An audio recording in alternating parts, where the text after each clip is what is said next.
performance against a Salford or a Leeds, for example. Yeah, exactly. But that's the bit they need to nail now after nailing this side of it. So well done to Castleford. Sorry that it's the game that inevitably is the one that has the least coverage on it in a way because of where it fell the last game and stuff. But Liam Watts has got a grade A dangerous contact charge, 1 match penalty notice for him. Back rower Kenny Edwards has put pen to a paper on a new 3-year contract at Castleford, so he's going to remain a Tiger until at least 2025. That'll take him well into his mid-30s. So that's a good deal for him, I think. How many cramps will he have at the end of games for the next 3 years? Do you know, it's been relatively, and I say relatively, but relatively well behaved this year at Castleford, relatively, compared to his moral vacuum status of days gone by. Well, look, when he plays for your club like he played for us, I love Kenny Edwards. He was always entertaining when he was playing for us, and we were winning by entertaining a on point the or pitch, two. And entertaining when he cheated drugs tests. Oh, entertaining. Look, you can't say bad things about former Parramatta players. That's not the way it works. So, anyway, keep going. A couple of worrying injuries for Catalans out of this game. Mike McMeekin and Tom Davies. McMeekin fractured his right thumb. I think that's the second hand wrist area fracture he's had this year. He's expected to miss around a couple of months. And Davies, he might even miss the whole rest of the season. He's had knee damage to his meniscus and medial ligament. So yet to be seen by a specialist, but it looks like a potential season ender for him, which will put him out of England World Cup contention, which is a shame. But well done to Love Rugby League as always for their reporting, because that's one I picked up on just before we started recording the show today. Do you want to take us through the Super League standings, David? Yeah, so St Helens still lead the way on 28 points. Then Wigan are second on 24, Huddersfield third on 23, Catalans fall to fourth on 22. A gap is then developing from the top four to the rest, with Hull FC and Castleford, competing the top six on 16 points. Hull KR and seventh on 14, Salford and Warrington 8th and 9th on 12, Leeds fall back to 10th on 11 points. Wakefield have 10 points in 11th, and they're 6 ahead of the bottom club Toulouse, which I don't think are going to be able to catch them. No, I think it. EFC is certain. I can't say it's no debate. Like there's no discussion at all. But I certainly think if they're still 6 points behind after the next month, at the end of July rather than the end of June, then that certainly is curtains. So they have to beat Wakefield season, next time. Yeah, they have to beat Wakefield. That's the first thing they've got to do. I think they have to beat at the bottom there. They have to beat Hull KR, Wakefield, Leeds, and Salford. They have to win 3 of those 4 games that they've got coming up. I think they do too, and I just don't see them doing it. Look, I love Corey Norman, and I'm sure he's helping, but he's great when the forwards are going forward. Practically a passenger on Friday. Yeah, so I just don't think it's going to be enough, and it's a shame, but I just don't think that they're going to be able to catch them. Like I said, they've got to beat Wakefield to get. Then it becomes 4 points, but then you still got to pick up 2 more wins and have better for it against than them. I mean, the smashing by Salford might help them a little bit because they haven't been giving up huge scores to lose. But they still do have the worst points difference because of the amount of games they've lost. So they need to make that up. Yeah. They've got 2 games against Wakefield, so that could be 4 of the points they need to make up. But Wakefield are going to win some games as well. Exactly. Yeah, that's the problem for them is that all the teams at the bottom were taking points from each other. Yeah. Well, see, Warrington helped out Wakefield so much by letting them beat them twice. So, that was, if that hadn't happened, if Wakefield was so poor that they were getting beaten by the other sides, then there'd be a contest. But there's just no contest at the moment. Yeah. Stat line of the week, there's quite a few over 200-metre people performances to call out. Tom Davies' numbers were fantastic, but I wanted to pick out one that had an influence on the end result. So Leroy Kudrew, 3 tries, 1 try assist, 6 tackle busts, 206 metres, 3 successful offloads, gets the stat line of the week. My player of the week is the other close call who didn't quite have enough metres to carry him to that stat line of the week, but Abbas Miski, I think, the turnaround for him from his first performance for Wigan, which was against Toulouse in Toulouse, where he had a bit of a shocker, to be completely honest, to this performance where he scored 4 tries, had a impact in the game, exit sets wise as well as on the scoreboard. So Abbas Miski is my player of the week. Did you pick anyone out for your player of the week award? Look, I think in terms of just his stats, I think Alex Walmsley again. I'm gonna go for him. I could have said Cudjoe actually, but because you said it, I'm not going to say it. So let's go for Walmsley. Yeah, he was pretty dominant. Predictions: I was 5 of 6. It was just that drop goal in the wind for Castleford that saw pace to a perfect record for me. Alan was 4 out of 6. I think. I can't remember which other one he got wrong. In the host Super Roo, David got another yellow cap week this week, so he stays top. I'm second, Scoots is third, and Alan is fourth. In the main Super Roo, Andy Castle's got the yellow cap on this week. Castleford fan, so well done, Andy. St. David stays at the top, though, of that, so bit of work to do for those just behind him. Alan Bagley stays top of the Fantasy League. Of course he does. His lead is exactly 100 points at the moment, so that's not as big as it's been. Tom Andrews top scored for the week, though, with 724 points, so hopefully that's some consolation for his Rovers team going down at home. Okay, thanks everyone for their fan views and all those games. Absolutely awesome to get something on all the games. Please do look out sending you views on next week's games and news on the forums. Links to that on the episode blog post at superleaguepod.com. We're now going to move on to other results from around the world of rugby league.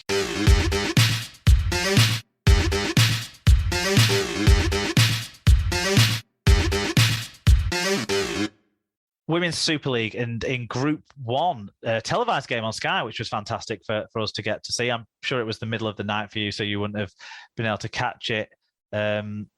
But St. Helens 18, Leeds 20. Dramatic. Leeds scoring in the last couple of minutes to break Saints' hearts. A fantastic try by Fran Goldthorpe. We had some fan reviews in on this one. Do you want to take the first of them?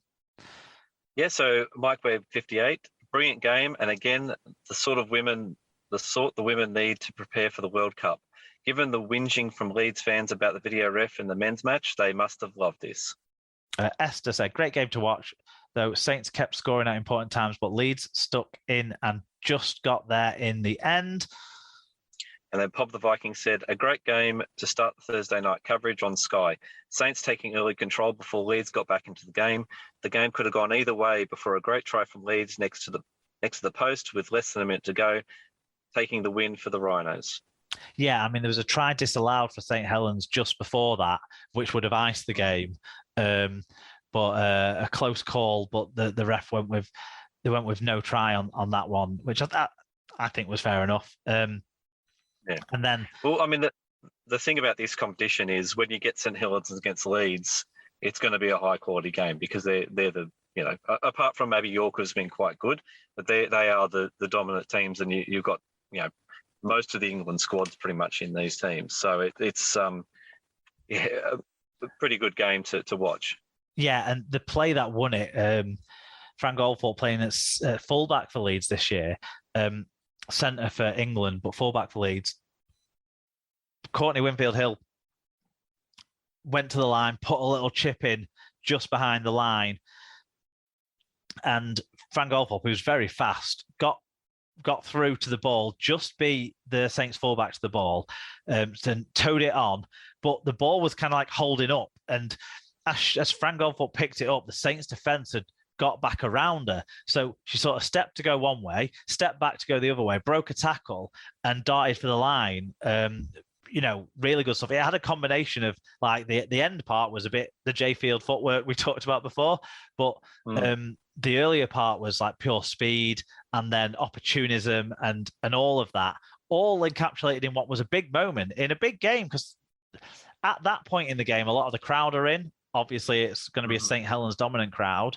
Overcame that, played really well. I thought both sets of players did pretty good. After the England game against France, which was a good build-up for them, this is another sort of the level of intensity they need. I mean, we'll get to later to the bar where the bar's set for intensity in the women's game, and this is as close as we're getting to it at the moment, and we need more of these matches.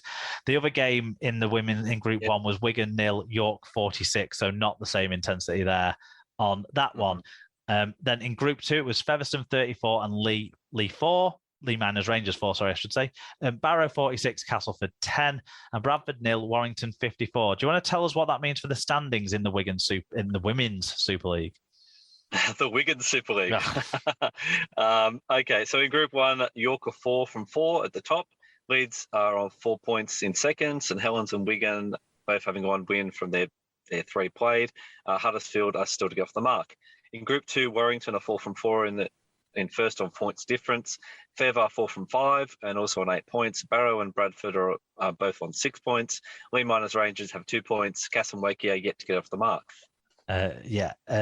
Championship round 16.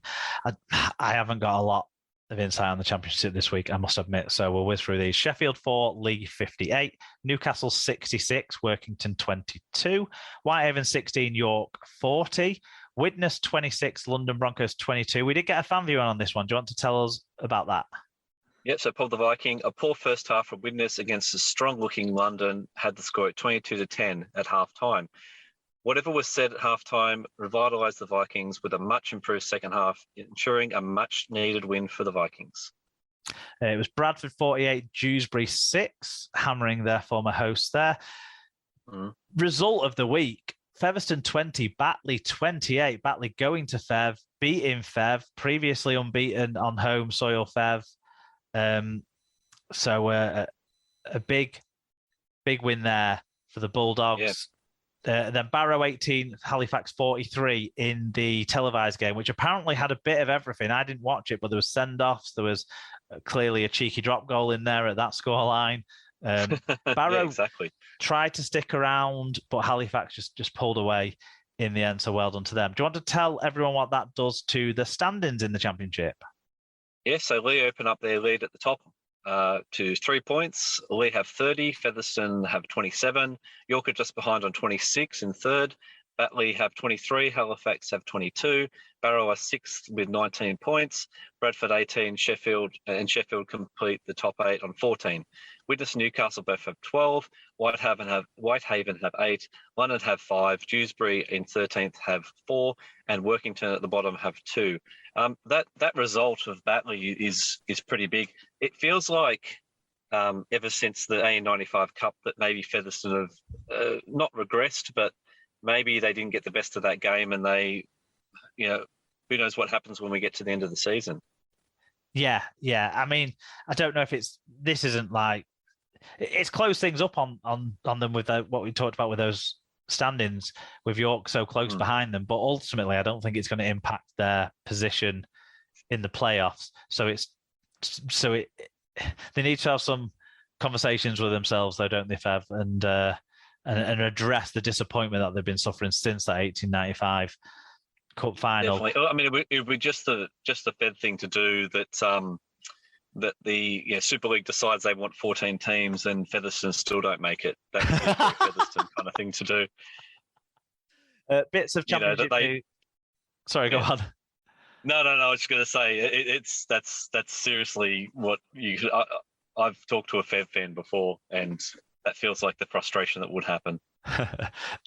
Some bits of championship news. Let's rotate through these bullet points. Yep. So Lee hooker Edwin Apapi has signed a new 3-year deal with the Centurions to keep him at the club until the end of 2025. That's a good signing, I think.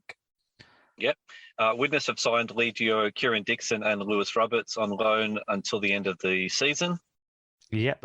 Featherstone say prop Craig Kopchak is unlikely to play again this season after suffering a serious pectoral injury in their recent defeat at Lee. Dewsbury Rams have added 4 players to their squad. Prop Jack Blagbro has made the move from Neighbours Batley on a deal to the end of the season, joining the club on a short-term loan deals. From Featherstone are Australian duo Bailey Gill and Ben Mathieu. I'm not sure who that is. Finally, the side have added Matt Garside on a short-term loan deal from Halifax Panthers. Workington have signed young duo Romain Franco and Florian Valhen from Super League side Catalan Dragons on loan. So some of the sides at the bottom of the table trying to bolster their squads with loan signings. Right, let's whiz through League One as well. It was round 12 in the third tier. Hunslet 24, Rochdale 32 in arguably the game of the week, but arguably the result of the week in League One.